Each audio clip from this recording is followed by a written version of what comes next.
Good morning. आवाज येतो का माझा? हो, येतोय सर. ओके. बघा, लास्ट लेक्चरला आपण ऑडिट प्लानिंग स्टार्ट केलं होतं.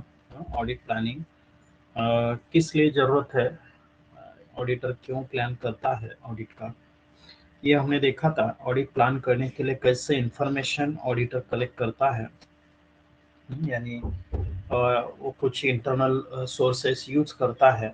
जैसे कि हमने देखा था कि एनुअल रिपोर्ट्स रहेंगे कंपनी में जो जनरेट होते हैं वो, या एक्सटर्नल रिपोर्ट्स जो होते हैं, एक्सटर्नल सोर्सेस से वो इंफॉर्मेशन कलेक्ट करता है. जैसे कोई न्यूज़ मैगजीन जो कि आपके कंपनी के बाहर या आपके जो ऑर्गेनाइजेशन है उसके बाहर जो जनरेट होता है उसे हम जनरली एक्सटर्नल कहते हैं, जिस पे आपका कोई कंट्रोल नहीं होता है.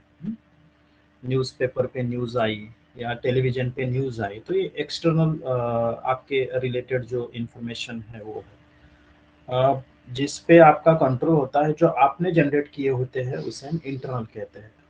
आणि ते म्हणजे आपण बघितलं की अॅन्युअल रिपोर्ट्स असतील किंवा मिनिट्स ऑफ मीटिंग्स असतील, मग ते मॅनेजमेंटची मीटिंग असेल किंवा शेअर होल्डर्सची मीटिंग असेल, त्याच्यातून काय डिसीजंस कुछ हुए हैं इम्पोर्टेंट डिसीजंस, तो वो उसके बारे में इंफॉर्मेशन ऑडिटर को मिलती है.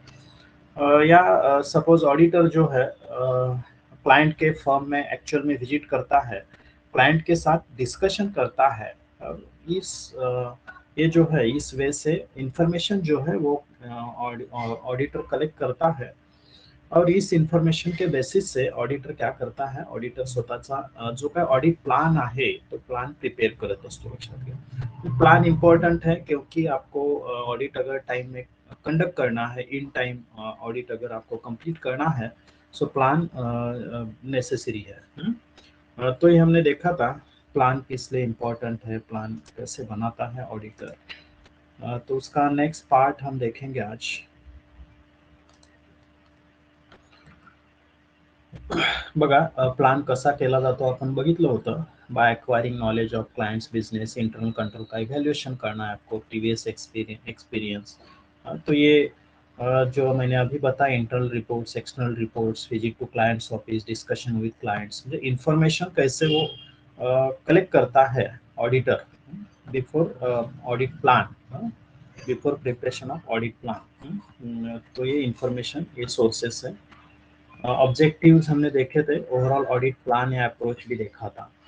तो नेक्स्ट इसमें से जो पार्ट है वो है आपका ऑडिट प्रोग्राम. ऑडिट प्रोग्राम, तो देखिए ऑडिट प्रोग्राम हम किसे कह सकते हैं, a detailed plan of the audit work to be performed. Detail plan आहे, लक्षात घ्या. तुम्ही जाऊन तिथं काय करायचंय, ऑडिट वर्क जो आप परफॉर्म करने वाले हैं, एक्चुअल में ऑडिट वर्क जो करने वाले हैं उसका डिटेल प्लान जो होता है उसे हम ऑडिट प्रोग्राम कहते हैं. Specifying the procedures to be followed in verification of each item in the financial statement and giving the time required. Okay, detail मध्ये दिलेलं असणार आहे, लक्षात घ्या. याच्यामध्ये प्रोसिजर जे आहे, आपको वेरिफिकेशन करना है असेट का या लाइबिलिटीज का, तो उसके लिए आप प्रोसीजर क्या फॉलो करेंगे या आपका स्टाफ क्या फॉलो करना चाहिए स्टाफ ने, और उसको टाइम कितना देना चाहिए, पूरा उसमें मेंशन किया होता है. जैसे मैंने कल एग्जांपल दिया था कि आपको सपोज स्टॉक का वेरिफिकेशन करना है तो 2 घंटे आपको उसको देने हैं, 11 टू सपोज 1 PM तक आप क्या करेंगे, उसको स्टॉक वेरिफिकेशन के लिए टाइम देंगे. तो डिटेल, और ये स्टॉक वेरिफिकेशन करते समय वहां पे कौन सी प्रोसेस फॉलो करनी है ये वहां पे मेंशन किया होता है. या आपको कैश वेरीफाई करनी है तो कैश वेरीफाई करने के लिए कौन सी मेथड या कौन सी प्रोसीजर वहां पे फॉलो करनी है, ये ऑडिट प्लान में, सॉरी ऑडिट प्रोग्राम में मेंशन किया होता है. और उसको टाइम कितना आपको देना है, म्हणजे स्टाफ, कारण आपण बघितलं की ऑडिटर स्वतः सगळं काम करत नाही, लक्षात घ्या. तर त्याचा स्टाफ जो आहे, आपके जो ऑडिट असिस्टेंट, ऑडिट क्लर्क जो भी रहेंगे वो एक्चुअल में वर्क करते हैं. तो उनको जो गाइडलाइन प्रोवाइड करेगा वो आपका ऑडिट प्रोग्राम होता है कि आप स्टॉक वेरीफाई करेंगे तो उसको क्या प्रोसेस फॉलो करनी है और उसको कितना टाइम देना है, ये डिटेल में मेंशन किया होता है, उसे हम कहते हैं audit programme. Detail plan of the audit work to be perform, जो आप ऑडिट वर्क परफॉर्म करने वाले हैं ऑर्गेनाइजेशन में जाके, क्लाइंट के ऑफिस में जाके, तो उसके रिगार्डिंग जो भी डिटेल प्रोसेस आपने स्पेसिफाई किया हुआ है, डिटेल टाइम जो है उसको कितना टाइम रिक्वायर्ड है, ये पूरा स्पेसिफाई किया हुआ है, इसे हम कहते हैं ऑडिट प्रोग्राम। तो देखिए audit programme can be prepared before before commencement of audit. Audit programme generally देखिए ऑडिट स्टार्ट होने से पहले प्रिपेयर किया जा सकता है, और progressive audit programme which is kept on modifying during the course of the audit. बघा लक्षात घ्या, ऑडिट स्टार्ट करायच्या अगोदरही आपण तो तयार करू शकतो, आप पहले भी तैयार कर सकते हैं आपका ऑडिट वर्क स्टार्ट होने से पहले, या आप प्रोग्रेसिव ऑडिट प्रोग्राम भी बना सकते हैं। प्रोग्रेसिव का मतलब क्या है, देखिए मैंने आज ऑडिट वर्क स्टार्ट किया है, तो आज का मेरा प्लान जो था, ऑडिट प्रोग्राम था, वो मैंने बनाया था। कल का जो है, कल का ऑडिट प्रोग्राम मेरा क्या रहेगा ये मैं आज बनाऊंगा।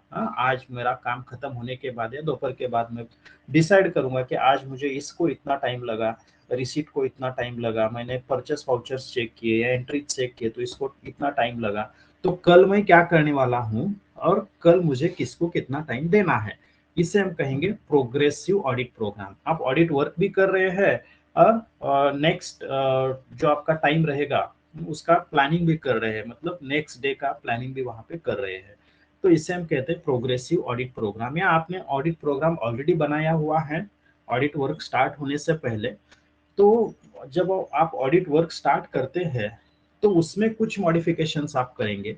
वहां पे आपको लिखा था कि रिसीट को 2 घंटे देने हैं, लेकिन आपने एक्चुअल में वर्क जब स्टार्ट किया तो रिसीट को इतना 2 घंटे देने का जो आपने लिखा हुआ है ऑडिट प्रोग्राम में, उतना टाइम देने की वहां पे आवश्यकता नहीं है, जरूरत नाही है। मग अशा केसमध्ये आपण तिथं मॉडिफाय केलं की रिसीटला आपण 1च तास दिलेला आहे आणि पुढचा एक एक्स्ट्रा तास जो आहे तो आपण स्टॉक व्हेरिफिकेशनसाठी केला किंवा डेटर्सच्या व्हेरिफिकेशनसाठी आपण दिलेला असेल, असं आपण त्याच्यामध्ये मॉडिफिकेशन जे आहे गरजेनुसार चेंजेस जे आहेत ते आपण करू शकतो। ऑडिट वर्क स्टार्ट जब रहता है आपका कंटिन्यूअसली, आप वर्क करते हैं, तो उसमें जो चेंजेस करते हैं उससे हम प्रोग्रेसिव ऑडिट प्रोग्राम कहते हैं। तर ऑडिट प्रोग्राम 2 टाइप के हो सकते हैं। टाइप का मतलब टाइप म्हणण्यापेक्षा आपण 2 वेळेला आपण वेगवेगळ्या पद्धतीने प्रिपेअर करू शकतो असं म्हणू त्याला। कैसे प्रिपेयर कर सकते हैं, ऑडिट वर्क एक्चुअल में स्टार्ट होने से पहले या प्रोग्रेसिव ऑडिट प्रोग्राम आप बना सकते हैं। It should specify the allocation of work among the audit assistants as per their seniority। जैसे मैंने अभी बताया कि ऑडिटर जो होता है एक्चुअल में वो खुद वर्क नहीं करता है। मतलब मैं अगर चार्टर्ड अकाउंटेंट होता तो मैं एक्चुअल में पूरा वर्क जाके, प्रैक्टिसिंग चार्टर्ड अकाउंटेंट अगर मैं होता तो एक्चुअल में मैं जाके ऑफिस में पूरा वर्क मैं अकेला नहीं करता, मेरे साथ 3-4 असिस्टेंट रहेंगे, वो भी वहाँ पे आके काम करेंगे, उसको मैं बताऊंगा की आप ये करो, आप ये करो। तो ये जो मेन्शन किया होता है त्याला आपण म्हणतो की बाबा आपण त्यांना काम अलोकेट करून दिलेलं आहे। तुमचे जे असिस्टंट्स असतील, ऑडिट असिस्टंट्स किंवा ऑडिट क्लर्क ज्याला म्हणतो आपण, त्यांना आपण काम अलोकेट करून देत असतो त्यांच्या सिनियरिटीनुसार, म्हणजे त्यांचा एक्सपिरियन्स कसा आहे त्याच्यानुसार त्याला काय काम द्यायचं है, ये आप डिसाइड करेंगे। हाँ, तो इसमें जो ऑडिट प्रोग्राम है उसमें स्पेसिफाई होना चाहिए कि किस ऑडिटर को, किस ऑडिट असिस्टेंट को आपने क्या काम दिया हुआ है। ए को क्या दिया, बी को क्या दिया है, सी को जाके वहां पे क्या करना है, उसके सीनियरिटी के बेसिस पे आप वहां पे काम जो है उसका एलोकेशन करेंगे। Audit programme should contain clear instruction of time for completing each work. जैसे हमने स्टार्टिंग में देखा कि कितना टाइम किसको देना है, ये ऑडिट प्रोग्राम में आप मेंशन करते हैं, तो उसमें आपको क्लियरली वहां पे मेंशन करना है कि एक काम जो है उसको टाइम कितना देना है। मतलब मैंने एग्जांपल दिया था कि रिसीट आपको चेक करने हैं तो रिसीट के लिए कितना टाइम देना है, आपको कैश का वेरिफिकेशन करना है तो उसके लिए कितना टाइम देना है, 5 मिनट, 10 मिनट, 15 मिनट, कितना टाइम वहां पे देना है, स्टॉक का वेरिफिकेशन करना है तो कितना टाइम देना है, या लाइबिलिटीज का वेरिफिकेशन आपको करना है तो उसको कितना टाइम देना है, ये एक्चुअल में वहां पे क्लियर कट उसकी इंस्ट्रक्शन होनी चाहिए ऑडिट प्रोग्राम में। It should contains instruction and hints as a guidance for audit staff. तो देखिए कुछ इंस्ट्रक्शंस कैसे काम करना है, मैं जसं सांगितलं की तुम्हाला स्टॉकचं व्हेरिफिकेशन करायचंय, तर ते कसं व्हेरिफिकेशन करायचं आहे, आता मला माहित नाही व्हेरिफिकेशन कसं करायचं, तर तिथं सांगितलेलं असणार आहे. जो ऑडिटर असेल त्यांनी इन्स्ट्रक्शन, तुम्ही काय करायचं आहे, पहिल्यांदा स्टोअर्स लेजर चेक करा. स्टोअर्स लेजर नुसार तुमचा स्टॉक किती आहे तो बघा. म्हणजे आजच्या घडीला स्टॉक किती आहे तो बघा, आणि त्याच्यानंतर मग काउंटिंग करून घ्या तुम्ही. म्हणजे काही जस्ट एक्झाम्पल म्हणून आपण बघत आहोत. हे इन्स्ट्रक्शन तिथं काय असतील तर ते दिल्या पाहिजेत, किंवा हिंट्स असतील. किंवा समजा एक्झाम्पल म्हणून आपण घेऊ की कोऑपरेटिव्ह मध्ये किंवा आता नॅशनल बँकांमध्ये गोल्ड लोन दिलं जातं. लक्षात घ्या, गोल्ड लोन आपण बघितलेलं आहे, सोने तारण कर्ज.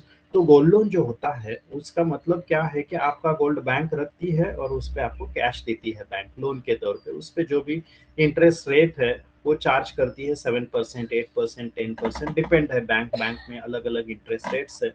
कोऑपरेटिव में ज्यादा है, नेशनल बैंक में 7%, 7.58% तक इंटरेस्ट रेट्स है, तो वो आपको चार्ज करती है बैंक। तो देखिए, ये जो गोल्ड लोन है, इसका गोल्ड जो है, सपोज एज अ ऑडिटर मैं क्या करूंगा, गोल्ड लोन जो है वो आज ओपन गोल्ड लोन कितने हैं मैं देखूंगा। ऍक्च्युअल मध्ये आज ओपन, कारण कालपर्यंत किंवा आजही क्लोज झालेले असू शकतात काही, लक्षात घ्या। तो वर्किंग आवर के बाद मैं देखूंगा कि आज ओपन गोल्ड लोन कितने हैं, आज तक क्लोज हुए हुए मैं एक्सक्लूड करूंगा, वहां से छोड़ दूंगा, और ओपन गोल्ड लोन कितने हैं ये मैं देखूंगा। उसका स्टॉक रजिस्टर बैंक ने रखा है या नहीं रखा है ये मैं पहले देखूंगा, और उसके बेसिस से किसका गोल्ड क्या है। आपल्याला माहिती आहे, लक्षात घ्या, गोल्ड प्रत्येकाचं वेगवेगळं असू शकतं, जसं सोन्याची अंगठी असेल, चेन असेल, जे काही तुमचा जिन्नस असेल तो वेगवेगळा प्रत्येकाचा असू शकतो, आणि तो तिथं मेन्शन केलेला असतो। लक्षात घ्या, तुम्ही काय दिलेला आहे, आपने क्या रखा है, कौन सी चीज गोल्ड की रखी है, हे मेन्शन किया होता है, आणि त्याला सील केलेलं असतं। लक्षात घ्या, तुम्ही जर कधी समजा फ्युचरमध्ये कुठल्या ऑडिटरकडे कामाला गेलात बीकॉम नंतर, समजा एक्सपिरियन्स म्हणून, तर तुम्हाला ह्या सगळ्या गोष्टी लक्षात येतील। उसको सील करते हैं आपके सामने, जो भी जो आपला काय म्हणतो आपण त्याला, सोनार असतो, तर तो फिक्स असतो, तो सील करून देतो, त्याची तुमची सोनं हे खरं आहे की खोटं आहे हे चेक करत असतो, आणि ते मग बँक त्याच्या लॉकरमध्ये ठेवत असते। बँकेचं वेगळं लॉकर असतं त्याच्यामध्ये। मग ऍक्च्युअल मध्ये सोनं बँकेकडे आहे की त्या मॅनेजरनी ते कुठं दुसरीकडे ठेवलेलं आहे आणि त्याच्यावरती मॅनेजरनी कर्ज काढलेलं आहे, असं काही होऊ शकतं। लक्षात घ्या, पॉसिबिलिटीज आहेत, तुम्हाला बघायचं आहे। किंवा एखादा मॅनेजरच्या ओळखीचा असेल आणि मग त्यांनी समजा गोल्ड न घेताच दिलेला आहे, प्रत्यक्षात सोनं त्यांनी घेतलंच नाही, आणि कर्ज दिलं, असं होऊ शकतं। सगळीकडे होतं असं नाही, मी जस्ट पॉसिबिलिटीज सांगितलं, म्हणजे काय फ्रॉड असे कसे असू शकतात। मग एज अ ऑडिटर मैं क्या करूंगा, पूरी लिस्ट निकालूंगा कि किसका गोल्ड क्या है, कौन से आइटम्स है, तो मैं उसको वेरीफाई करूंगा। जो भी लॉकर है वहां पे जाऊंगा, और मैं एक्चुअल में मैनेजर को बताऊंगा कि मिस्टर एक्स है, इसका ये आइटम है, तो ये मुझे दिखाओ, ऐसे मैं बताऊंगा। रॅन्डमली सिलेक्ट करूंगा, 100% कमी असतील तर मी 100% चेक करू शकतो। लक्षात घ्या, मग ह्या इन्स्ट्रक्शन ज्या आहेत, तुम्हाला आता गोल्ड लोन चेक करायचं आहे तर कसं चेक करायचं हे ते ऑडिटरनी सांगितलेलं असेल तुम्हाला, की क्लोज झालेले अकाउंट सोडून दे, त्याच्यातले रॅन्डमली समज 10% तू चेक कर, कुठलेही त्यातले 10%, ऑडिटरनी तू कुठलेही 10% चेक कर असं त्याला सांगितलं, आणि याच्यासाठी जस्ट तुला अर्धा तास द्यायचं आहे, असं ती इन्स्ट्रक्शन जी आहे त्याच्यामध्ये क्लिअर कट असली पाहिजे। लक्षात घ्या, और सपोज अगर वहां पे किसी का गोल्ड नहीं है तो मैनेजर को आप पूछ सकते हैं ये गोल्ड कहाँ गया। तो आगे की प्रोसेस जो है, जैसे हमने देखा है कि अगर फ्रॉड लगता है ऑडिटर को तो इन्फॉर्म करना है मैनेजर को, मैनेजमेंट को, मैनेजर नहीं मैनेजमेंट को। और अगर कुछ एरर है तो वो रेक्टिफाई कर लेना है, रेक्टिफाई नहीं होता है तो ऑडिट रिपोर्ट में आपको दिखाना है। फ्रॉड पे एक्शन नहीं लेते हैं तो वो भी आपको ऑडिट रिपोर्ट में दिखाना है। जो भी आपकी रिपोर्टिंग अथॉरिटी है उसको आपको बताना होता है की यहाँ पे ऐसे ऐसी पॉसिबिलिटी है, जे त्याच्यामध्ये आपल्याला ते सांगावं लागेल। लक्षात घ्या, मग तुम्हाला तिथे गेल्यानंतर काय करायचं, याच्या इन्स्ट्रक्शन्स किंवा हिंट्स ज्याला म्हणतो आपण, गोल्ड कसं तुम्हाला चेक करायचं याच्या हिंट्स तुम्हाला पाहिजे। लक्षात घ्या, ज्यावेळेला तुम्ही जाणार आहात बँकेत, आज तुम्ही फ्रेश बीकॉम आहात किंवा 2-4 वेळेला तुम्ही ऑडिट केलेलं असेल, पण तिथे गेल्यानंतर त्या स्पेसिफिक बँकेमधली इन्फॉर्मेशन तुम्ही ऑडिट प्लानच्या वेळेला कलेक्ट केलेली असते, त्याच्यानुसार वहां पे क्या रिकॉर्ड रखा गया है ये ऑडिटर को पता है, तो उसके बेसिस से ऑडिटर यानी आपका जो बॉस रहेगा वो आपको बताएगा कि यहाँ पे जाके ये करो ये करो ये करो।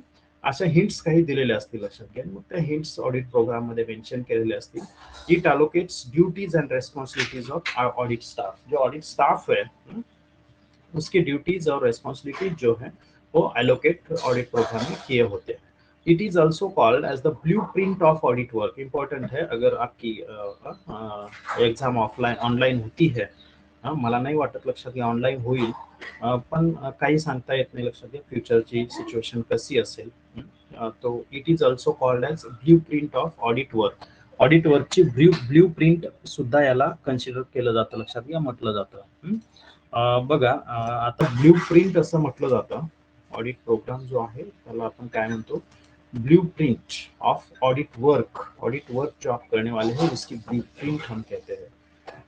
It is a detail time table of audit work. Detail time table है ऑडिट वर्क का. जैसे आपका कॉलेज का होता है वैसे ही डिटेल टाइम टेबल है आपके ऑडिट वर्क का. देखिए factors in audit programmes. Audit programme में कौन कौन से फैक्टर्स क्या होता है. देखिए the extent of degree of reliance on internal control. तो याच्या अगोदर आपण जे डिस्कशन केलं तेच आहेत पॉइंट्स. लक्षात घ्या जसं मी सुरुवातीला तुम्हाला सांगितलं की इंटरनल कंट्रोल जे आहे त्याच्यावरती बरेच पॉइंट्स तुम्हाला ऐकायला मिळतील. लक्षात घ्या किंवा तेच तेच पॉइंट्स रिपीट होत आहेत. लक्षात घ्या इंटरनल कंट्रोल वरती तुम्ही किती रिलाय होऊ शकताय, कितनी रिलायबल आपकी इंटरनल कंट्रोल सिस्टम है, कितना उस पर आप भरोसा कर सकते हैं. ये ऑडिट प्रोग्राम जब आप तैयार करेंगे तो वहां पे आपको देखना पड़ता है. Know the clients business activities. Client का बिजनेस जो है उसके एक्टिविटीज कौन सी है ये आपको देखना पड़ता है. Audit is differ from the concern to concern. जैसे मैंने इसके पहले बताया आपको ऑडिट अलग अलग होता है. बैंक का ऑडिट अलग है, इंश्योरेंस कंपनी का ऑडिट अलग है, या ट्रस्ट का ऑडिट अलग है, मैन्युफैक्चरिंग कंसर्न का ऑडिट अलग है, सर्विस प्रोवाइड करने वाली कंपनी है आपकी तो उसका ऑडिट जो है वो अलग है. वहां पे जो प्रोसेसेस फॉलो करनी होती है वो अलग अलग होती है. प्रत्येक ठिकाणचं ऑडिट वेगळं असतं. लक्षात घ्या. आणि म्हणून मग ऑडिट प्रोग्राम तयार करत असताना तुम्हाला काय करायचं आहे, तुमच्या क्लायंटच्या ऍक्टिव्हिटीज काय आहेत, तुमच्या क्लायंटचा बिझनेस काय आहे हे तुम्हाला पहिल्यांदा बघावं लागेल. कारण ऑडिट हे डिफरन्स आहे. डिफरंट आहे. लक्षात घ्या. प्रत्येक firm to firm, organisation to organisation audit जो है वो अलग होता है. हर फर्म या हर कंपनी, हर ऑर्गेनाइजेशन जो है अलग अलग फाइनेंशियल स्टेटमेंट प्रिपेयर करती है, अलग अलग बुक्स ऑफ अकाउंट्स मेंटेन करती है. Financial statement books of accounts maintain करती है. उसकी मेथड अलग अलग होती है. प्रत्येक गोष्टी ह्या तुम्हाला काही फार प्रमाणात चेंजेस दिसणार आहेत. लक्षात घ्या. किंवा सॉफ्टवेअर काही चेंजेस असतील किंवा स्टॉक मेंटेन करायची पद्धत थोडीफार वेगळी असू शकते. प्रत्येक गोष्ट जी आहे ती वेगळी आहे. म्हणजे सेम टाइपचे ऑर्गेनाइजेशन असेल तरी. सपोज मैन्युफैक्चरिंग कंसर्न है तो मैन्युफैक्चरिंग कंसर्न में भी आप क्या मैन्युफैक्चर करते हैं इस पे आपका क्या होता है, अकाउंटिंग डिपेंड होता है. क्या प्रोसेसेस आपके हैं मैन्युफॅक्चरिंग के त्याच्यावरती बऱ्याच गोष्टी डिपेंड असणार आहेत. लक्षात घ्या. त्यामुळं ऑडिट जे आहे ते कन्सर्न टू कन्सर्न वेगळं असतं. लक्षात घ्या. बिझनेस टू बिझनेस वेगळं असतं. लक्षात घ्या. म्हणजे तुम्ही कॉलेजमध्ये ऑडिट आणि बँकेतलं ऑडिट सेम सगळ्या प्रोसेसेस तुम्ही फॉलो नाही करू शकत. लक्षात घ्या. तिथं तुम्हाला ऑडिट प्रोसेसेस जे तुम्हाला परफॉर्म करायच्या त्या वेगळ्या असणार आहेत. लक्षात घ्या. किंवा सर्व्हिस प्रोव्हायडर असतील. लक्षात घ्या. किंवा फॉर एक्झाम्पल आपण म्हणू की डॉक्टर आहे, डॉक्टरचं ऑडिट करायचं आहे, त्याचा turnover 1 crore more than 1 crore आहे. किंवा ट्रस्ट आहे. लक्षात घ्या. डॉक्टरांची एक ट्रस्ट आहे, खूप मोठं हॉस्पिटल आहे आणि त्याचं ऑडिट तुम्हाला करायचं. तर तिथं जे तुम्हाला ऑडिट फॉलो करायच्या त्या आणि बँकच्या ऑडिट प्रोसेस किंवा त्या मोठ्या हॉस्पिटलच्या आणि तुमच्या काय म्हणू आपण मॅन्युफॅक्चरिंग कन्सर्नच्या ऑडिट प्रोसेसेस. कारण तिथलं अकाउंटिंग वेगळं आहे, तिथलं जे तुमचा रेव्हेन्यू आहे तो वेगळ्या पद्धतीचा आहे. मॅन्युफॅक्चरिंग कन्सर्न मध्ये डिसिजन वेगळ्या होत आहेत. लक्षात घ्या. ह्या सगळ्या गोष्टी ज्या आहेत त्या वेगळ्या आहेत. लक्षात घ्या. खूप वेगळ्या आहेत आणि त्यामुळे ह्या सगळ्या गोष्टी ज्या आहेत त्या कन्सिडर केल्या पाहिजेत. देखिए और terms of engagement, revenue audit है, बैलेंस शीट ऑडिट है, कौन सा ऑडिट है इस पे डिपेंड है. आप क्या कैसा ऑडिट प्रोग्राम आपका रहेगा. या इंटरनल ऑडिट है, एक्सटर्नल ऑडिट है, स्टॅच्युटरी. मी एक्झाम्पल म्हणून 2 तिथं घेतलेले आहेत फक्त. तो स्टैट्यूटरी ऑडिट है, इंटरनल ऑडिट है, कौन सा ऑडिट है आपका उस पे डिपेंड है. मतलब आपकी एंगेजमेंट जो है, आपके अपॉइंटमेंट जो है वो किस ऑडिट के लिए हुआ है उस पे ऑडिट प्रोग्राम जो है आपका वो डिपेंड है. नेचर ऑफ एविडेंसेस, क्योंकि कौन सा एविडेंस जो है आपको इम्पोर्टेंट लगता है। एज अ ऑडिटर मैं अगर अपना ओपिनियन एक्सप्रेस करने वाला हूँ फाइनेंशियल स्टेटमेंट पे, जैसे मैंने इसके पहले देखा है कि फाइनेंशियल स्टेटमेंट पे ओपिनियन मैं देने वाला हूँ, तो मुझे एविडेंसेस चाहिए। Without evidence I can not express my opinion on financial statement. So for collecting evidence, which evidence is best for expressing an opinion, I should decide that as a auditor मैं decide करूंगा उसका जो भी आपका evidence है। तो identify which should be a best evidence and how can be obtained। आपको identify करना है एज अ ऑडिटर। मैं डिसाइड करूंगा, मैं आइडेंटिफाई करूंगा कि किस ट्रांजेक्शन के लिए कौन सा एविडेंस बेस्ट है। हाँ, और वो मैं एविडेंसेस वो कलेक्ट करते जाऊंगा। For example me just simple example घेतलेला आहे। अगर व्हेइकल है आपके कंपनी की, आपके बैंक की, तो ये व्हेइकल आपके बैंक की है कैसे पता चलेगा। समजा मी ऑडिटला गेलेलो आहे आणि तुमच्या बॅलन्स शीट मध्ये असं दिसतं तुमची मॅन्युफॅक्चरिंग कन्सर्न आहे आणि त्या ठिकाणी लिहिलेलं आहे की तुमच्या कंपनीचे 4 ट्रक आहेत आणि मग मी विचारलं तुमचे ट्रक कुठं आहेत, तर त्यांनी दाखवलंय हे हे 4 ट्रक जे ग्राउंड मध्ये उभे आहेत हे आमचेच आहेत। आपण विश्वास ठेवू शकतो का त्याच्यावरती? नाही ठेवू शकत। लक्षात घ्या, कुठलेही तुम्ही आणून उभे केलेले असू शकतात, कोणाचेही असू शकतात ते। मग त्याची मालकी तुमच्याकडे आहे, ओनरशिप आपके पास है, ये प्रूव करना चाहिए उसको। और ये प्रूव करने के लिए आपको क्या चाहिए?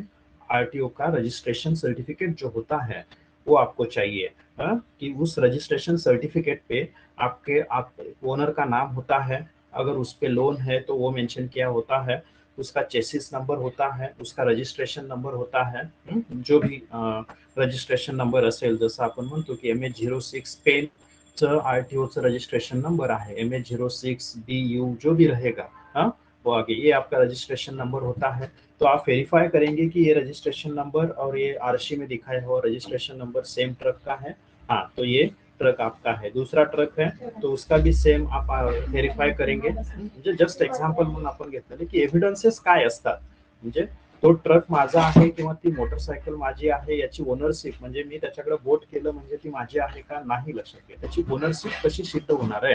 ओनरशिप आप कैसे उसकी जो भी है फाइनल करेंगे कि उसके कुछ तो डॉक्यूमेंट्री एविडेंसेस आपको देखने हैं। तो व्हीकल की ओनरशिप आपको अगर देखनी है तो आपको क्या देखना है? आरटीओ का रजिस्ट्रेशन सर्टिफिकेट आपको देखना है।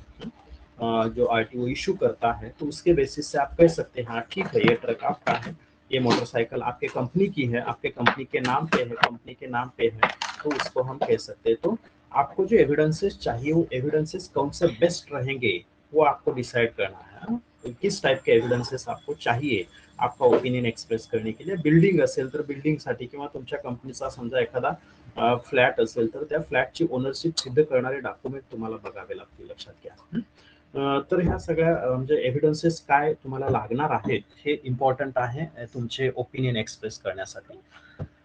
अवेलेबिलिटी ऑफ असिस्टेंट्स, आपके पास कितने असिस्टेंट्स अवेलेबल है और वो कितने क्या कहते हैं एक्सपीरियंस है, कॉम्पिटेंस है, ये हमें देखना है और उसके बेसिस पे उनको काम अलोकेट करना है। कारण ऑडिट प्रोग्राम मध्ये जसं आपण बघितलं डिटेल मेंशन करना है कि मिस्टर ए को क्या परफॉर्म करना है, मिस्टर बी को वहां पे जाके क्या परफॉर्म करना है ऑडिट वर्क, ये आपको वहां पे अलोकेट करना है। तो अलोकेट करते समय आपको देखना है कि आपके पास नंबर ऑफ असिस्टेंट्स कितने हैं अवेलेबल। क्योंकि एक ऑडिटर अगर होता है तो उसके काम 10 जगह पे चल रहे होते हैं। तो आप न्यू काम स्टार्ट कर रहे हैं तो आपको अब अवेलेबल असिस्टेंट्स जो होते हैं उनको वो कितने हैं और उनकी कॉम्पिटेंस लेवल क्या है, उनका एक्सपीरियंस क्या है, ये आपको देखना है और उसके बेसिस से आपको ऑडिट प्रोग्राम में वर्क एलोकेशन करना है।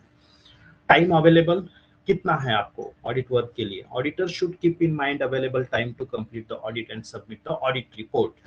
आपका जो ऑडिट वर्क कंप्लीट करने के लिए और ऑडिट रिपोर्ट सबमिट करने के लिए अवेलेबल टाइम कितना है ये भी ऑडिटर को देखना पड़ता है। Other auditors and experts involvement if there are joint auditor, जसं मी काल एक्झाम्पल दिलं लक्षात घ्या। जॉईंट ऑडिटर काय, आता परत आपण त्याचं इथं डिस्कशन करणार नाही आहोत। अगर जॉइंट ऑडिटर या ब्रांच ऑडिटर है then auditor can rely on them. Auditor को उस पर रिलाई होना पड़ता है, क्योंकि जब तक दूसरे ऑडिटर का रिपोर्ट आपको नहीं मिलता तब तक आपका टोटल फाइनल रिपोर्ट जो है फाइनल रिपोर्ट नहीं होता है। ब्रांच ऑडिटर है तो ब्रांच ऑडिटर का रिपोर्ट जब तक नहीं आएंगे तब तक आपका कंसोलिडेटेड हेड ऑफिस का रिपोर्ट जो है वो तैयार नहीं होगा। तो ऑडिटर जो हेड ऑफिस का ऑडिटर जो है वो ब्रांच ऑडिटर पे डिपेंड है।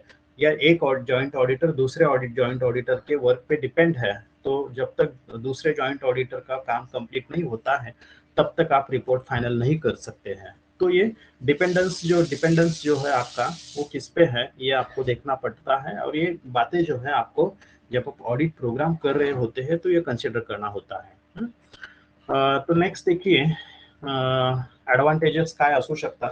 जसं आपण ऑडिट प्लॅनिंगचे ॲडव्हान्टेजेस आहेत तेच जवळपास आपण ॲडव्हान्टेजेस इथं आहेत लक्षात घ्या, त्यामुळे असं विशेष याच्यामध्ये काय नाहीये। सिस्टमैटिक वर्क होगा आपका, जो भी ऑडिट वर्क है वो ऑडिट वर्क आप सिस्टमेटिकली कर सकेंगे, यानी आपका जो स्टाफ है उसको सिस्टमेटिकली आप गाइड करेंगे, वहाँ पे आपने इंस्ट्रक्शन दिए होते हैं क्या करना है, हिंट्स दिए होते हैं आपको काम कैसे करना है।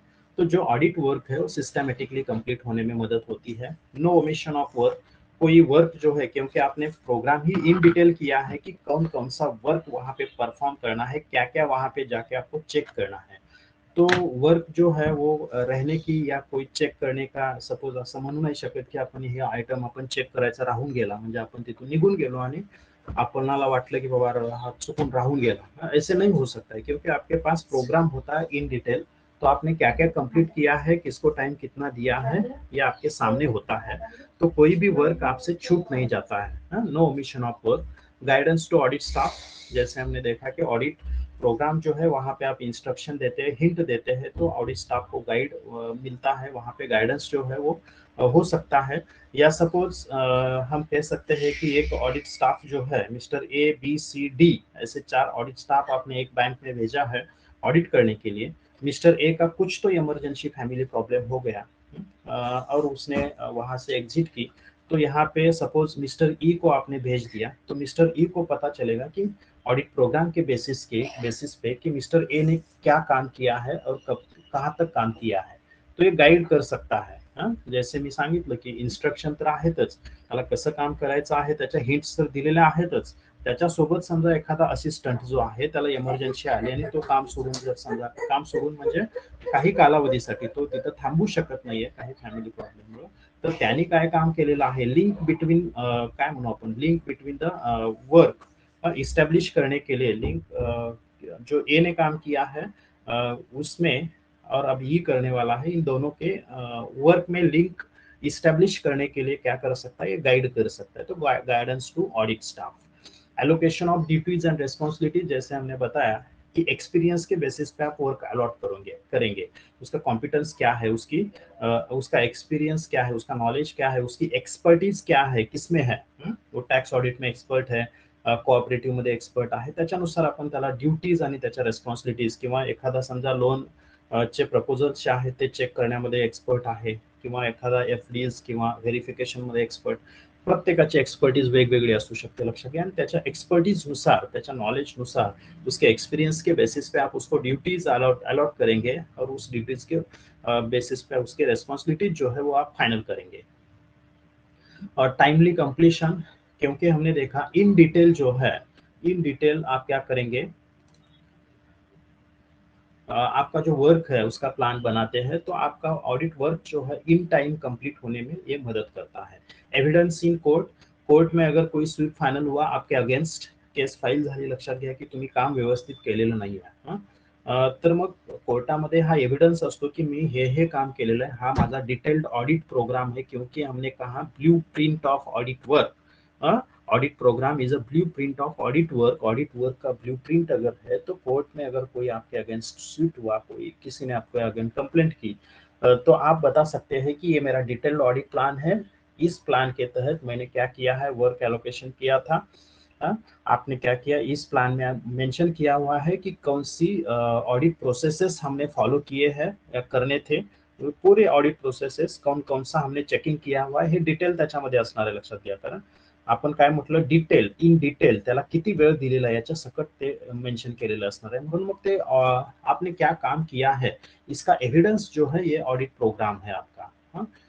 इंक्रीज एफिशिएंसी, आपके स्टाफ की एफिशिएंसी इंक्रीज करने में ऑडिट प्रोग्राम मदद करता है, क्योंकि आपने डिटेल्ड इन्फॉर्मेशन उसको दी हुई है, तो उसके बेसिस पे प्लान प्रमाणे त्याला वर्क करावं लागतं लक्षात घ्या, आणि मग त्याला समजा तो तिथं काय म्हणू आपण, वेळ खाऊपना करत नहीं, लक्षात घ्या. म्हणजे ते मला वेळेत आता यहाँ पे अगर वेरिफिकेशन को मुझे 2 घंटे दिए हैं तो इस 2 घंटे में मुझे एनी हाउ ये वर्क कंप्लीट करना है. हाँ, तो उसकी इफिशियंसी जो है वो इंक्रीज होती है, क्योंकि यहाँ पे अगर मुझे 1 घंटा ज्यादा लगा तो आगे के काम के लिए मुझे ज्यादा लगेगा टाइम. हाँ, तो ऐसे हो सकता है, तो आपका ऑडिट वर्क जो है इन टाइम कंप्लीट नहीं होगा. तो जो भी ऑडिट स्टाफ वहाँ पे आपने अपॉइंट किया हुआ है उसको इन टाइम वर्क कंप्लीट करना है ऑडिट प्रोग्राम के बेसिस से. इसीलिए वो इफिशिएंटली काम कर सकता है, उसकी इफिशियंसी जो है वो इंक्रीज हो सकती है. Increase in reputation of audit firm. Audit firm की जो रेपुटेशन है उसमें increase हो सकता है. क्यों इंक्रीज हो सकता है? क्योंकि आपका काम जो है वो अच्छी तरह से आपने प्लान किया हुआ है, तो उसके बेसिस से आपका काम इन टाइम आप कंप्लीट करते हैं, पूरा चेकिंग आप करते हैं, कौन से प्रोसेसेस वहाँ पे फॉलो करने हैं वो डिटेल में तय होता है ऑलरेडी. तो वहाँ पे कंफ्यूजन कोई नहीं होता है. तो वर्क ऑफ क्वालिटी जो है, क्वालिटी आपके ऑडिट वर्क की जो है वो इंक्रीज होती है. और क्वालिटी वर्क अगर आप करते हैं तो आपके फर्म का नाम जो है, रेपुटेशन जो है वो मार्केट में होता है. तो ये फर्म जो है या इसके असिस्टंट जो है वो काम बहुत अच्छा करते हैं, असं त्याचं रेप्युटेशन जे आहे ते इन्क्रीज होऊ शकतं, लक्षात घ्या. तर हे काही ॲडव्हांटेजेस आहेत. सिस्टमॅटिक वर्क कंप्लीट होतं, लक्षात घ्या. सिस्टमॅटिकली, क्योंकि वहाँ पे गाइडेंस होता है, कोई काम छूट नहीं जाता है. नो ओमिशन ऑफ वर्क, क्योंकि आपने पूरा काम क्या करना है इसका डिटेल में रिकॉर्ड किया होता है. तो जैसे जैसे काम होगा आप वैसे वैसे टिक करते जाएंगे. Guidance to audit staff. Audit staff के लिए आप इंस्ट्रक्शन या हिंट्स देते हैं ऑडिट प्रोग्राम में. ड्यूटीज आप एलोकेट करते हैं, किसको क्या काम देना है, नंबर ऑफ असिस्टेंट्स कितने हैं, किसकी क्या स्पेशलिटी है, इसके बेसिस पे आप ड्यूटीज उसको एलोकेट करेंगे. वर्क आपका टाइम में कंप्लीट होता है. कोर्ट में एविडेंस के तौर पे आप ऑडिट प्रोग्राम यूज कर सकते हैं. आपकी इफिशियंसी इंक्रीज होती है. और इफिशियंसी इंक्रीज होने के त्याच्यासोबतच उसके क्या कहेंगे, रेपुटेशन भी उसका इंक्रीज होता है. तो देखिए कुछ डिसएडवांटेजेस हैं ऑडिट प्रोग्राम के. तो देखिए मैकेनिकल वर्क, पहली डिसएडवांटेजेस है. Mechanical work, it contains detail time bound instructions. It discourage staff to think their own.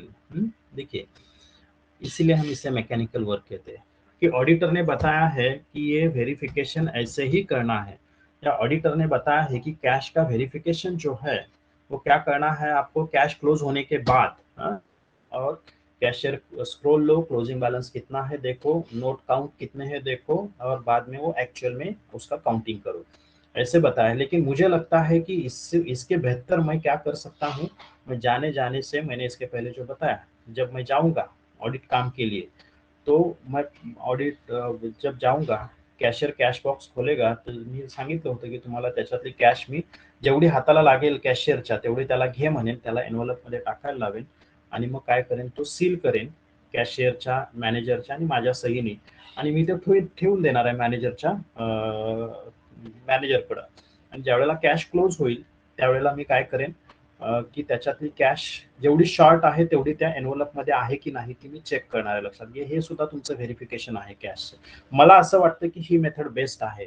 पण मला ऑडिटरनी, माझ्या बॉसनी काय सांगितलेलं आहे की कॅश क्लोज झाल्यानंतरच बाबा तू काय कर, की त्याच्याकडून कॅश फ्लोची टोटल घे, क्लोजिंग बॅलन्स किती आहे बघ आणि नोटा किती आहेत बघ, त्याच्यात त्यांनी काय दिलेलं आहे त्याप्रमाणे ते काउंटिंग करून घे आणि मग कॅश व्हेरीफाय, हेला कॅश व्हेरीफाय. तर मला असं वाटत होतं की मी जी विचार करतोय ती मेथड चांगली आहे, पण मी त्याच्यात चेंज नहीं करू शकत, लक्षात घ्या. का? क्योंकि मुझे ऑडिटर ने बताया है, मेरे बॉस ने बताया है कि ये इसका चेकिंग ऐसे ही करना है. तो मेरा ओन आइडिया मैं वहाँ पे यूज नहीं कर सकता, इसीलिए मैकेनिकल वर्क है. Work to rule, it contains so many detail instruction for audit staff. Audit staff के लिए बहुत डिटेल इंफॉर्मेशन होती है, वहाँ पे इंस्ट्रक्शंस होते हैं. तो it makes audit staff work as per instruction only. बताया है इसीलिए मैं काम कर रहा हूँ, म्हणजे मनातून नाही, लक्षात घ्या. हे असं सांगितलंय म्हणून मला हे करायचं आहे. अशा पद्धतीनं ते काम होऊ शकतं. सिर्फ रूल है इसीलिए मैं काम कर रहा हूँ. रूल है कि मुझे 8 बजे कॉलेज में जाना है इसीलिए मैं कॉलेज में आ रहा हूँ. या नाहीतर मग मला काय त्याची गरज नाही, लक्षात घ्या. किंवा मग मी टंगळ-मंगळ करत असेन जायला. किंवा मी 8 वाजता लेक्चरला, तिथं 8 वाजता कॉलेजमध्ये आलेलो आहे, म्हणजे माझा नियम आहे की 8 वाजता यायचंय, म्हणून मी 8 वाजता कॉलेजला आलेलो आहे, पण मी लेक्चरला 9-10 वाजता एखादं लेक्चर करणार आहे, लक्षात घ्या. असंही होऊ शकतं. म्हणजे फक्त नियमासाठी मी तिथं वेळेत पोचायचं आणि वेळेत बाहेर पडायचं आहे, नियम आहे माझा, नियमासाठी मी काम करते, असं होऊ शकतं. कारण बऱ्याच इन्स्ट्रक्शन दिलेल्या आहेत आणि त्या सगळ्या इन्स्ट्रक्शन पाळणं मला सोपं नाहीये, लक्षात घ्या. म्हणजे जस्ट एक्झाम्पल म्हणून मी सांगितलं, त्याचं आणि ऑडिट वर्कचं काही तसं रिलेशन नाहीये, लक्षात घ्या. पण ऑडिट वर्कमध्ये कसं प्रत्येक गोष्ट कशी करायची याचे इन्स्ट्रक्शन तुम्हाला दिलेले आहेत आणि मग त्या इन्स्ट्रक्शन तुम्हाला प्रत्येक इन्स्ट्रक्शन पाळणं काही वेळेला अवघड जाऊ शकतं आणि मग स्टाफ काय करतो, फक्त नियम आहे म्हणून ते नियम करतो, म्हणजे मनापासून काम करत नाही, लक्षात घ्या. Work for rule, work to rule असं म्हणू शकतो आपण. रिजिडिटी और strictness, no scope for making changes in audit programme. Audit programme में चेंज करने का स्कोप वहाँ पे कम होता है। अगर ऑडिट प्रोग्राम जो है, आपने क्या किया है, ऑडिट वर्क स्टार्ट होने से पहले, अगर before starting the audit work if you are prepared audit programme, then it is called as strict audit program or strictness in audit program or rigidity in audit program, क्योंकि no scope for making changes in audit programme, आपको audit programme में change करने के लिए scope नहीं होता है. Progressive audit programme असेल तर त्याच्यामध्ये आपण चेंज करू शकतो. तो देखिए, आपको बताया है कि परचेसेस के ट्रांजैक्शन सिर्फ 20% आपको चेक करने हैं, ऐसे ऑडिट प्रोग्राम में इंस्ट्रक्शन है. क्या बताया है, परचेसेस के जो ट्रांजैक्शंस है उसमें से सिर्फ 20% रैंडमली सिलेक्ट करो और वो चेक करो. 100 ट्रांजैक्शन है तो सिर्फ 20 ट्रांजैक्शन उसमें से चेक करो, या 1000 है तो उसमें से 200 ट्रांजैक्शन आप चेक करो, ऐसे आपको इंस्ट्रक्शन दिया हुआ है. जब आप 20 ट्रांजैक्शन चेक कर रहे होते हैं तो वहां पे आपको लगता है कि बहुत सारे मिस्टेक्स है, मी फक्त 20 ट्रांजैक्शंस बघितले, त्याच्यामध्ये समजा भरपूर चुका मला दिसत आहेत, मिस्टेक्स दिखते हैं मुझे. तो उस वहां पे मुझे लगा कि यहाँ पे 100% चेकिंग इंपॉर्टेंट है, क्योंकि 20 ट्रांजेक्शन में इतने मिस्टेक्स है तो पूरे ट्रांजेक्शन जो 100 ट्रांजेक्शन है उसमें कितने मिस्टेक्स मिल सकते हैं. ऐसे मुझे लगता है, मैं वहाँ पे जो एज ऑडिट असिस्टेंट या ऑडिट क्लर्क में काम कर रहा हूँ एक्चुअल में, तो मुझे लगा, मुझे वहाँ पे मिस्टेक्स फाइंड आउट हुए हैं, तो मैं ये नहीं कर सकता कि पूरे 100% वहाँ पे चेक करूँ. ऑडिट प्रोग्राम में बताया है कि 20% करना है तो मैं 20% करके छोड़ दूंगा, इसीलिए उसे कहते हैं कि रिजिडिटी इन ऑडिट प्रोग्राम और स्ट्रिक्टनेस है, क्योंकि ऑडिटर ने बताया ही कि 20% चेक करो, तो मैंने 20% चेक किया. मिस्टेक्स मुझे मिले, मेरा मन कहता है कि 100% चेक होना चाहिए, लेकिन उसमें मैं चेंज नहीं कर सकता, जो ऑडिटर ने बताया उसमें. म्हणून मग तो स्ट्रिक्ट आहे, रिजिड आहे असं आपण म्हणू शकतो, लक्षात घ्या. प्रोटेक्शन और shelter for deficiencies, audit staff जो आहे तो काही प्रोटेक्ट त्याला स्वतःला करू शकतो, लक्षात घ्या. Audit programme is time bound, उस टाइम में ही आपको कंप्लीट करना है. ऑडिट स्टाफ में have hurry up the work complete करने में उसको हरी होती है, काय म्हणतो आपण, जल्दबाजी होती है, क्योंकि जसं मी मग सांगितलं की व्हेरिफिकेशन के लिए, स्टॉक वेरिफिकेशन के लिए आपको सिर्फ 2 घंटे दिए हैं, तो उस 2 घंटे में ही आपको काम करना है, तो उसमें मिस्टेक हो सकती है आपसे. होऊ शकतं, लक्षात घ्या. वेळेत मला काम कंप्लीट करायचं आहे तर त्या वेळेला लिहिण्यामध्ये आपण वेळेत समजा काम कंप्लीट करण्यासाठी गडबड असते आणि त्या गडबडीमध्ये माझ्याकडून काही चुका होऊ शकतात, पॉसिबिलिटी आहे, लक्षात घ्या. आणि मग मी सांगू शकतो की तुम्ही इतका मला वेळ दिला होता आणि त्याच्यामध्ये माझी चूक झाली असेल, असं आपण प्रोटेक्शन आपण स्वतःच करू शकतो, लक्षात घ्या. त्या ऑडिटरने उद्या मेन आपला जो बॉस आहे त्याने विचारलं की याच्यामध्ये ही तुझी चूक झालेली आहे, तर मी सांगू शकतो की ते वेळेत कंप्लीट करायचं होतं, त्याला ऍक्च्युअल 4 आवर्स रिक्वायर्ड है, आपने 2 आवर्स दिए हुए थे, तो उस जल्दबाजी में मेरे से मिस्टेक हो गई, ऐसे में शेल्टर या प्रोटेक्शन मेरा कर सकता हूँ. Insufficient evidences, audit programme is not considered as sufficient evidence in court. काही वेळेला लक्षात घ्या, हे 100% नहीं है, तो काही वेळेला सफिशियंट, क्योंकि ऑडिट प्रोग्राम तो आपने बनाया है लेकिन इससे काम हुआ है या नहीं हुआ है, एक्चुअल में इस ऑडिट प्रोग्राम आपने फॉलो किया है या नहीं किया है, इम्प्लीमेंट किया है या नहीं किया है, ये ऐसे क्वेश्चन वहां पे रेज हो सकता है. It is possibility, not 100% true, but it is possibility कि ये ऑडिट एविडेंस जो है ये कोर्ट कहीं मान नहीं सकता है. पॉसिबिलिटी है, लक्षात घ्या. Faulty audit programme, if audit programme is not prepared properly, important areas में बी मिस्ड आउट. पूरी इंफॉर्मेशन लेके आपने ऑडिट प्रोग्राम नहीं बनाया, क्योंकि हमने देखा कि क्लाइंट की इंफॉर्मेशन आपको चाहिए, क्लाइंट क्या करता है, कौन से बुक्स ऑफ अकाउंट्स मेंटेन करता है, इंटरनल कंट्रोल सिस्टम कैसी है, तो पूरी जानकारी आपको चाहिए. ये अगर पूरी जानकारी आपके पास नहीं है तो कुछ इंपॉर्टेंट एरियाज आपसे मिस हो सकते हैं. मी सुरुवातीला सांगितलं, प्लॅन ज्यावेळेला करत असतो त्यावेळेलाच आपण त्याची इन्फॉर्मेशन पूर्ण कलेक्ट करत असतो, लक्षात घ्या. ती इन्फॉर्मेशन जर आपल्याकडून कलेक्ट करण्यामध्ये काही चुकी झाली तर तुमचा ऑडिट प्रोग्राम चुकू शकतो. काय इम्पॉर्टंट एरिया जर तिथं असतील तर ते तुमच्याकडून मिस आउट होऊ शकतात, लक्षात घ्या. चेक करायचे तुमच्याकडून राहून जाऊ शकतात. Frauds undetected if the audit programme is reveal to client staff, they may be prompted to make fraud where they will not. जैसे मैंने बताया कि मैं गया एक आध कंपनी में, ऑर्गेनाइजेशन में, और मैंने बताया कि मैं ये चेक करने वाला हूँ, इसमें इतना इतना करने वाला हूँ.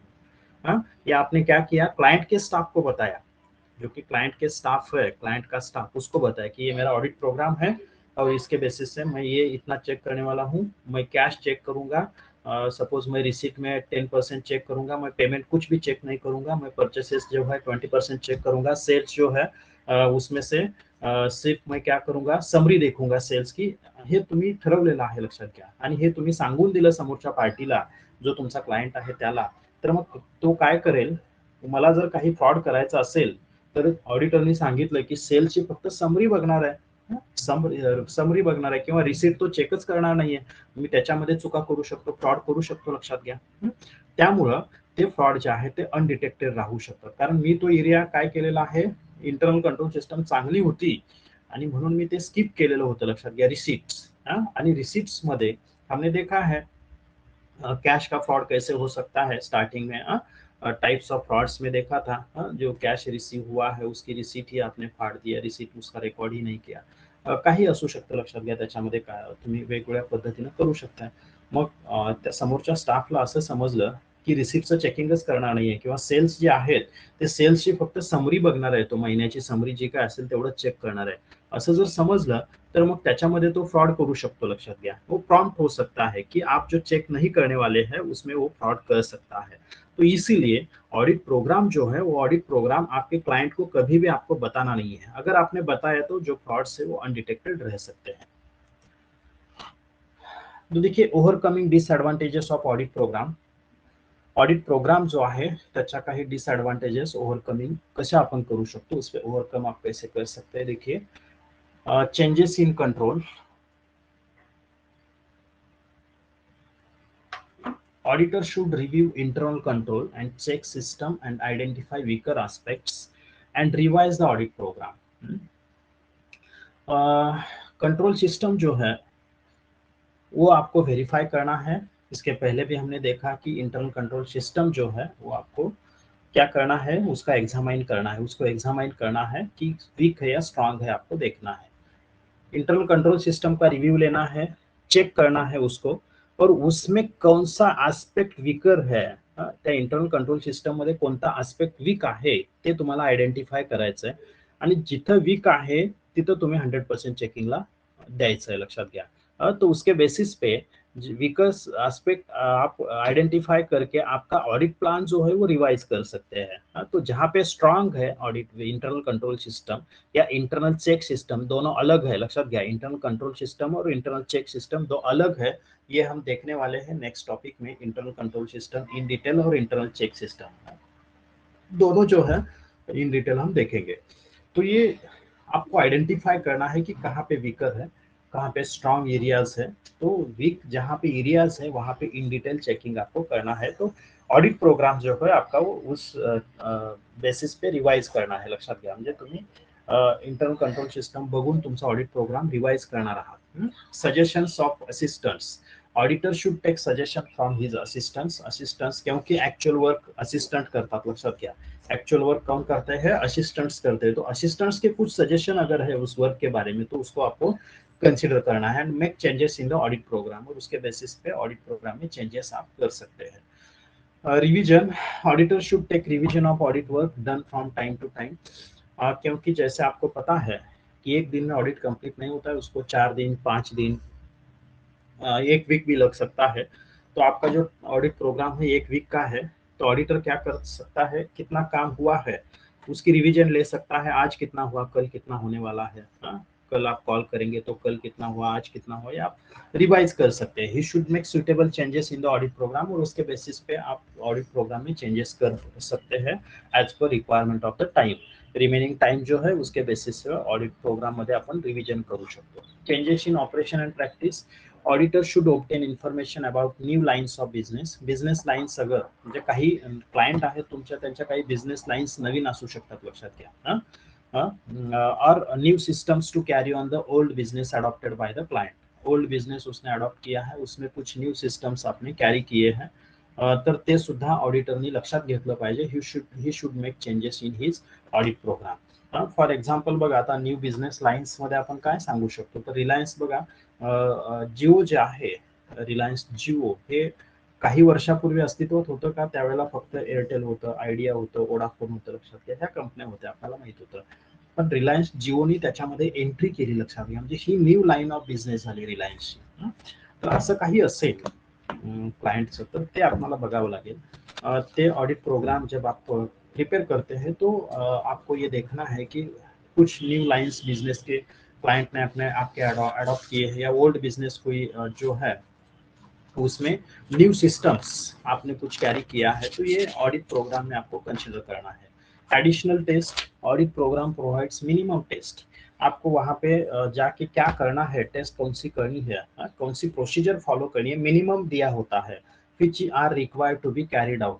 जो कंपल्सरी आपल्याला करायचं आहे तेवढं आपण तिथे दिलेलं असते. व्हाउचिंग मध्ये काय करायचं आहे आपल्याला, हे मिनिमम आपण तिथे दिलेलं, लक्षात घ्या. व्हाउचिंग म्हणजे काय, आपण बघितलं व्हाउचर क्या है, डॉक्युमेंट्री एविडेंस है.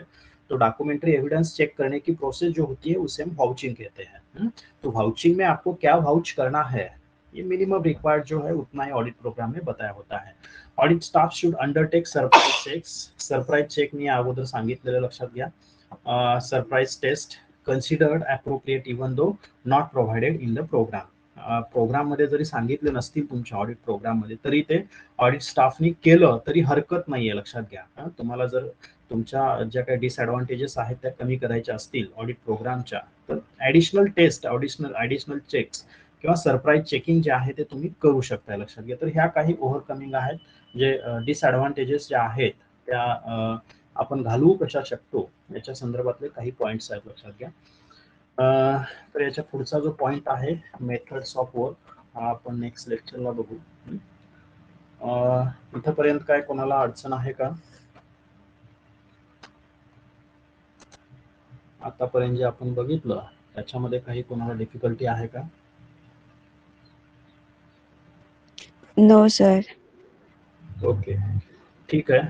तो नेक्स्ट लेक्चर को हम मेथड्स ऑफ वर्क से स्टार्ट करेंगे.